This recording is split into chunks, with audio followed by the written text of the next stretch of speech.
Selamat siang pemirsa, berjumpa lagi bersama saya Felis Natividad yang akan membawakan berita pada siang hari ini. Dengan rekan saya, Lila Tirta yang juga akan membawakan berita aktual dan terpercaya yang pastinya kami rangkum di siang hari ini dalam acara High News.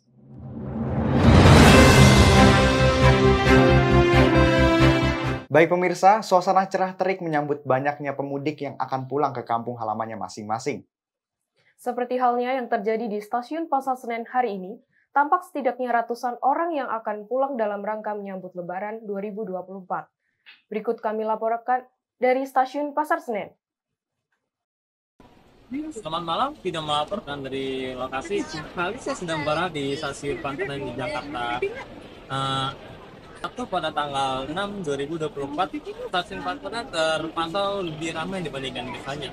Hal ini disebabkan karena ada beberapa hari lagi menjelang Lebaran Idul Fitri dan data yang telah kami dapatkan lebih dari 15.000 penumpang setelah diberangkatkan dari stasiun Pasar Senen sejak tadi pagi. Hal ini menunjukkan adanya peningkatan jumlah penumpang atau jumlah pelanggan kereta api jarak jauh dibanding tahun-tahun sebelumnya. Dan hal ini juga menimbulkan tantangan baru bagi pihak stasiun. Dari penuhnya loket, antrian tiket, dan pintu masuk stasiun Pasar Senen yang terpantau ramai. Dan bisa kita saksikan sendiri di belakang saya cukup ramai. Namun para pihak stasiun juga telah mengerahkan semua tenaga untuk membantu melancarkan perjalanan para pemudik. Nah, untuk itu dari di sini saya pengen coba mewawancari salah satu pemudik yang ada di Pasar Senen. Dengan Kak siapa, terus pengen mudik kemana? Dengan Dian, mau pergi ke Purwokerto. Alasannya pengen berangkat di tanggal ini tuh kenapa dibanding tanggal-tanggal lainnya? Alasannya sih pengen biar lebih lama sih di rumah, biar ketemu keluarga juga. Lagi pula kalau misalnya mudik di tanggal 8 kan mepet Lebaran, dan itu diperkirakan puncaknya harus mudik. Menjelang Hari Raya Idul Fitri, stasiun Pasar Senen terpantau lebih ramai dibandingkan biasanya. Sejak tadi pagi, tercatat lebih dari 15.000 penumpang yang telah diberangkatkan untuk menuju ke kampung halamannya masing-masing. Dengan kenaikan jumlah penumpang kereta yang signifikan, petugas diharapkan dapat memberikan kenyamanan dan keamanan bagi penumpang. Kami akan terus memantau dan memberikan informasi terbaru mengenai arus mudik. Saya Vinorkan, melaporkan kembali ke studio.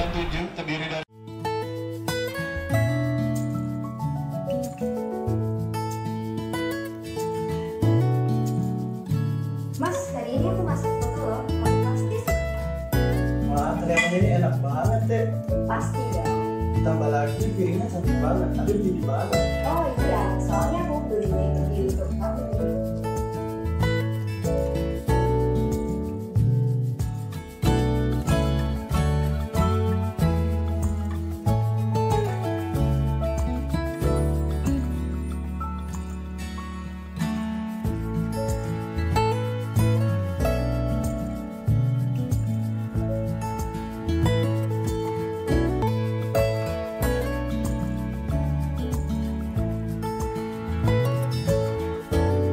Lutuk keramik, pilihan terbaik untuk kehangatan rumah tangga Anda.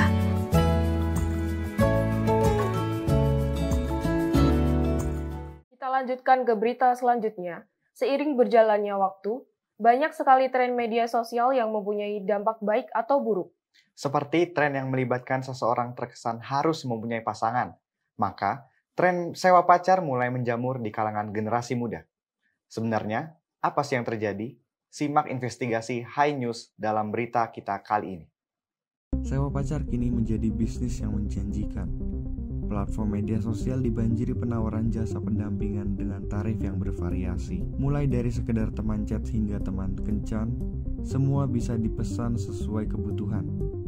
Maraknya tren ini memunculkan berbagai pertanyaan. Apakah ini sekedar tren sementara atau mencerminkan perubahan dalam cara kita menjalin hubungan? Beberapa ahli berpendapat bahwa kesepian yang semakin dirasakan oleh banyak orang menjadi salah satu faktor utama. Selain itu, adanya tekanan sosial untuk memiliki pasangan juga turut mendorong permintaan akan jasa sewa pacar. Seorang psikolog, Nesya Adira SPSI MPSI, mengatakan bahwa terlalu sering menggantungkan kebahagiaan pada hubungan yang bersifat transaksional dapat berdampak negatif pada kesehatan mental.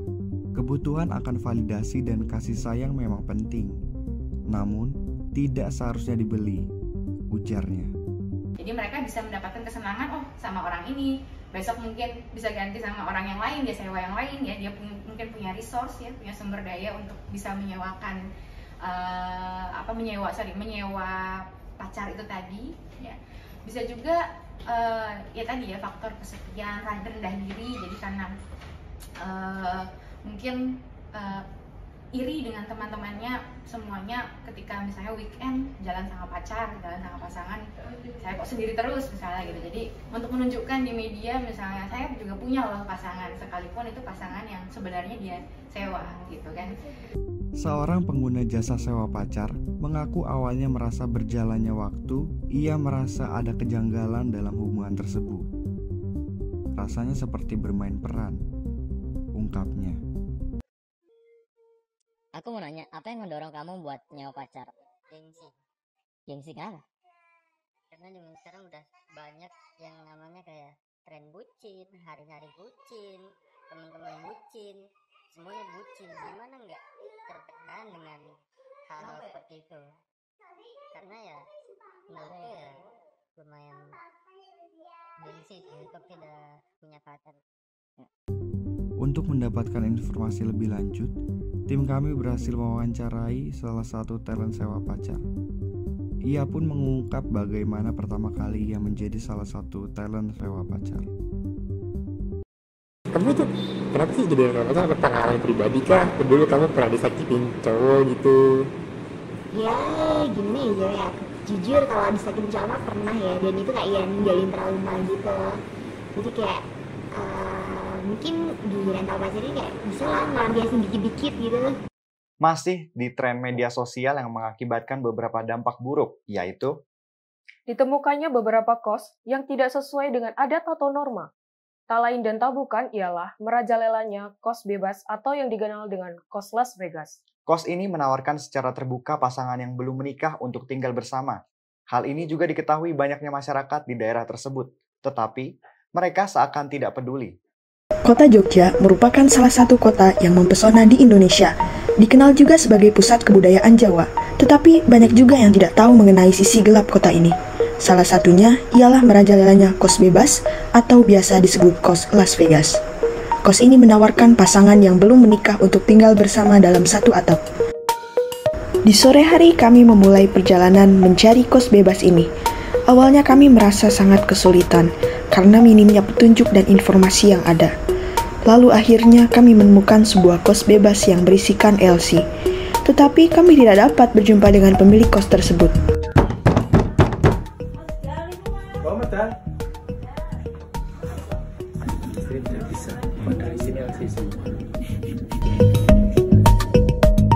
Tentu saja kami tidak menyerah. Kami melanjutkan perjalanan ini dengan mendatangi satu persatu kos yang diduga merupakan kos bebas di daerah ini. Tetapi pemilik kos selalu menutup-nutupinya, seolah kos tersebut bukanlah kos bebas.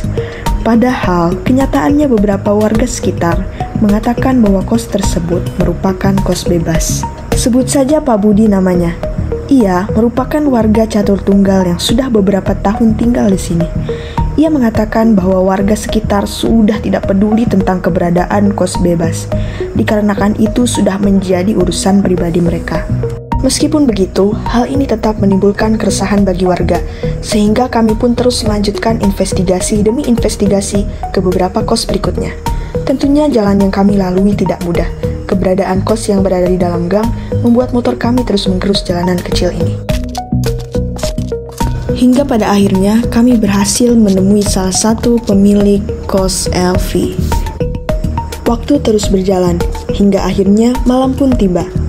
Kami menemukan satu kos bebas ini beserta narasumber yang bersedia untuk diwawancarai. Selain itu kami juga memeriksa salah satu kamar dari kos tersebut. Ukuran kamar terbilang cukup nyaman dengan air conditioner, televisi, dan kamar mandi di dalamnya. Selain itu, penampangan parkir kendaraan yang cukup luas membuat kos ini terlihat indah tanpa dusta. bak terlihat seperti kamar-kamar hotel untuk singgah wisatawan sementara. Sebut saja namanya Mawar. Ia bercerita tentang alasan ia menempati kos ini bersama pasangannya. Ia juga menceritakan beberapa hal yang cukup menarik di sini, seperti saat ia mengetahui bahwasannya ada penghuni kos yang tinggal bersama pasangannya dan ternyata penghuni ini masih duduk di bangku SMA. Kami pun terus-menerus menaiki tangga kos ke lantai 2, sehingga kami bisa menemukan keberadaan lokasi kamar Mawar. Berbeda dengan kos sebelumnya, kos saat ini terlihat lebih kumuh dan sempit karena terlihat beberapa jemuran baju di depannya. Karena mungkin karena aku sama cowok misalnya mereka yang masih wanita kita ini. Saya tahu kos ini dari mana? Dari Facebook awalnya, postingan aku sama pasanganku nyari-nyari kos bebas. Waktu itu memang kita beberapa kali survei 4 atau 6 kali. Nah, terakhir survei itu di sini itu jam sore lah. Dia bilang gini sama masnya yang ini, Mbak, ini kalau nggak di DP nanti diambil orang, DP aja 100.000. Sedangkan pas aku masuk sini itu bener-bener belum ada yang banyak sebanyak ini sekarang, sepi banget. Kamarnya berapa ini Mbak semuanya? Ada 20 lebih. Sepi karena kayak COVID ya? Oh COVID, berarti bener-bener COVID. Terus memang kosong bener-bener COVID, ya nggak kosong sih, ada beberapa, cuman nggak sefull ini. Kalau emang mau ngakau sama pasangan, ya baik lagi. Kalau emang kalian mau ngakau sama pasangan ya nggak apa-apa, tapi tahu resiko dan akibatnya apa gitu. Dan cari cowok yang benar-benar menurut baik ya, sama cowok yang emang baiknya. Tapi dari saya belajar di sini, kayak sama cowok itu baik. Nah, contohnya dari kesalahan terakhir itu dikasihkan di sini, itu tadi mengintip gitu kan, saya nggak baik, dia baik sama pasangan belum tentu baik sama lain gitu. Itu yang bukan emang mau makan juga. Selanjutnya, masih di kota Yogyakarta, pada tanggal 1 Mei yang lalu diperingati sebagai Hari Buruh Nasional. Dan seperti yang kita ketahui bahwasanya, hari ini selalu dipadati dengan banyaknya demonstran yang kembali meminta haknya. Tetapi ada sedikit perbedaan di demo kali ini, yaitu banyaknya mahasiswa yang menuntut perihal kenaikan uang pangkalnya. Melaporkan dari daerah titik 0 km Yogyakarta, pada hari ini pada tanggal 1 Mei 2024 yang selalu diperingati sebagai Hari Buruh Internasional, kurang lebih di sini terdapat sekitar 1.000 demonstran. Walaupun situasinya tidak terlihat terlalu ramai, tapi masih kondusif. Hari ini saya bersama dengan 2 narasumber. Ada Kak siapa dan dari mahasiswa dari mana? Oke, perkenalkan saya Fuad Baki dari UPN. Dan Alif Islam dari UMI. Aku boleh nanya sebentar nggak, Kak? Di sini Kakak mengajukan tuntutan apa ke pemerintah? Apa yang ingin Kakak suarakan? Nah, tentu yang ingin kita suarakan dalam hari buruh, tentu kita memperingati bahwa memang buruh ini perlu kita manusiakan. Maka dari itu, buruh ini seringkali ditindas oleh kaum-kaum bisnis, kaum-kaum yang memiliki modal, bahwa mereka ini seringkali diperas tenaganya, tapi juga kemudian hak-hak hidup seperti mungkin hak cuti, terus kemudian upah minimum yang diatur oleh UMR dan lain-lain itu jarang sekali dipenuhi oleh perusahaan-perusahaan yang dikuasai sama buruh. Harapan Kakak ke depannya untuk para buruh itu gimana? Tentu perlu ada banyak perubahan yang perlu dilakukan, mulai dari reformasi hukum. Kita harus lihat bagaimana undang-undang cipta kerja, apakah UU Cipta Kerja ini sudah memanusiakan buruh, itu kita harus lihat secara yuridisnya terlebih dahulu. Terus kemudian kita juga tentu berharap ke depan bahwa buruh semakin sejahtera, jangan hanya UMR-nya dinaik, tapi juga harga sembako naik, karena itu saya rasa makin ya. Jadi penting juga bahwa UMR dinaikkan dan harga sembako itu dibuat stabil, tidak naik sama sekali. Lihat teman-teman,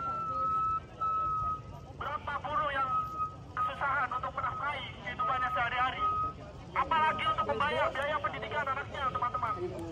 Bagaimana anak-anak buruh tidak diberi kesempatan untuk berkuliah, kawan-kawan. KIP yang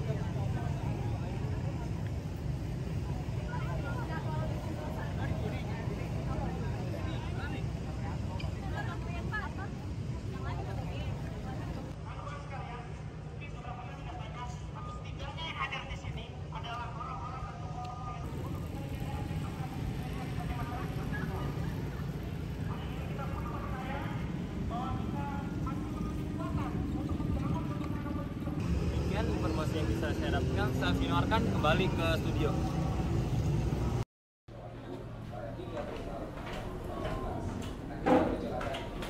Bu, aku pergi dulu ya. Tunggu. Tolong anterin ibu ke toko sebentar ya. Aku udah buru-buru ya, Bu.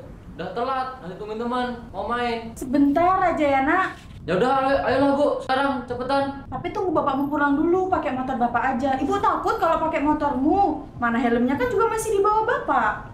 Alah, udahlah, nggak usah lah Bu. Cuma deket kok. Oh ya udah, tapi hati-hati ya.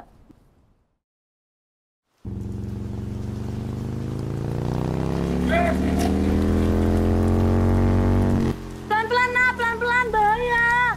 Pelan-pelan, Nak. Gak apa-apa Bu, biar cepet, aku udah buru-buru ini. Awas, Nak, ada orang nyebrang.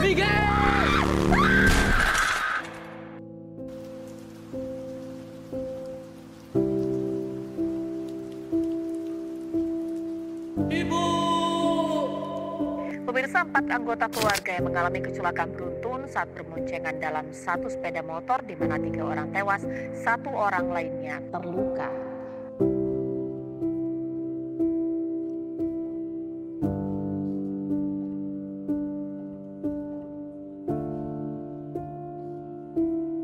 Sayangi nyawamu, patuhi tata tertib lalu lintas sebelum kamu menyesal.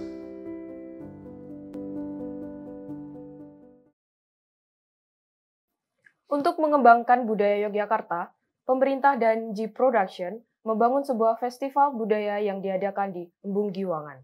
Acara ini dilaksanakan selama 2 hari dan 1 malam full persembahan dari wayang. Acara ini juga didatangi oleh PJ Wali Kota dan tokoh budaya lainnya. Tampak ribuan penonton yang sangat antusias dengan acara ini. Berita ini sekaligus menutup liputan kita pada siang hari ini. Baik, di sini saya berada di Taman Budaya Embung Giwangan yang tentunya pada hari ini ada event memperingati Kartini tepat pada tanggal 21 April 2024. Hanya di Jogja Festival Budaya merupakan salah satu event yang ada di Yogyakarta yang dimana wadah kreatif bagi para seniman dan musisi lokal yang telah menggiat budaya kota Yogyakarta. Event ini diadakan selama 2 hari.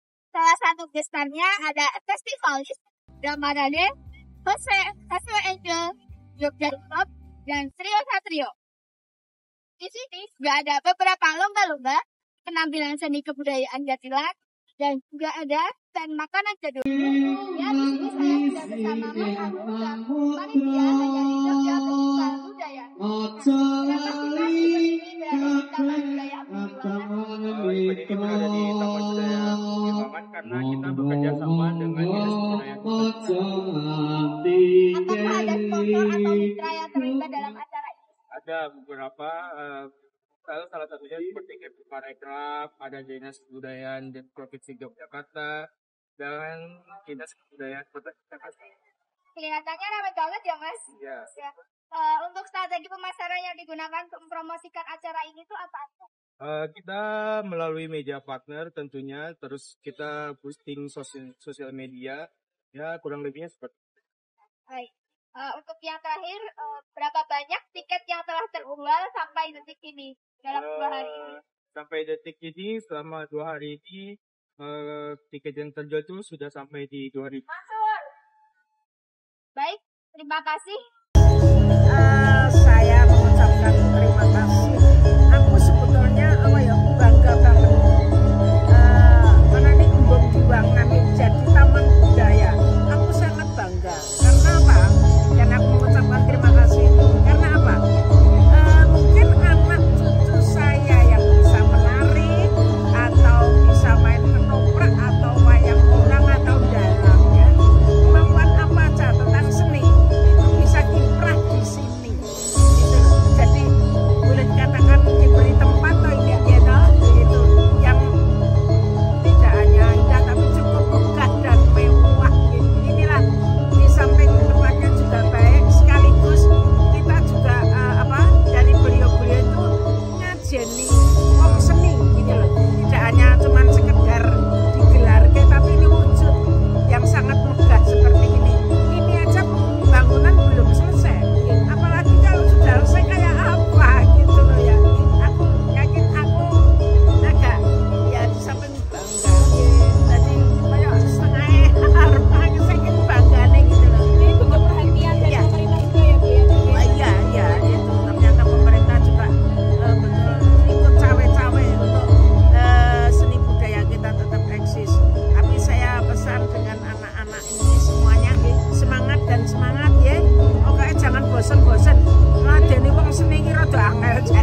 bicara kaitannya dengan pelestarian, pengembangan, dan pemanfaatan kebudayaan itu sendiri.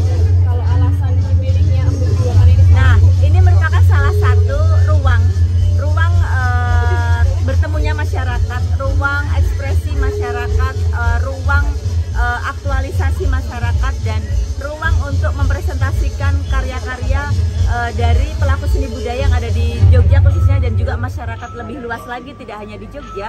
Yang ini menjadi cara kita untuk lebih memperluas jangkauan informasi tentang kebudayaan yang ada di Jogja, dan juga bagaimana kita juga terbuka untuk kebudayaan ada di luar Jogja juga bisa dipresentasikan di sini. Nah itu nantinya kan proses untuk orang saling belajar itu kan bagus. Artinya bahwa kita mengenal budaya Jogja itu sendiri, kita mengenal budaya dari masyarakat yang ada di luar Jogja, itu tentu saja punya masing-masing punya keunikan yang ini menjadi lebih kaya, budaya kita lebih kaya, dan itu membangun sebuah toleransi kebudayaan yang lebih baik begitu. Mungkin harapannya seperti apa? Harapannya bahwa taman budaya ini bisa dimanfaatkan oleh masyarakat untuk ruang ekspresi, ruang bertemu, kemudian juga ruang aktualisasi, dan bagaimana mempresentasikan karya-karya inovasi atau karya-karya kreatif masyarakat di taman budaya ini, dan juga bagaimana kita berharap bahwa kebudayaan semakin lestari, semakin bermanfaat, dan mampu dimanfaatkan oleh masyarakat dengan baik, sehingga kalau kita bicara kebudayaan tentu saja arahnya atau tujuannya untuk kesejahteraan.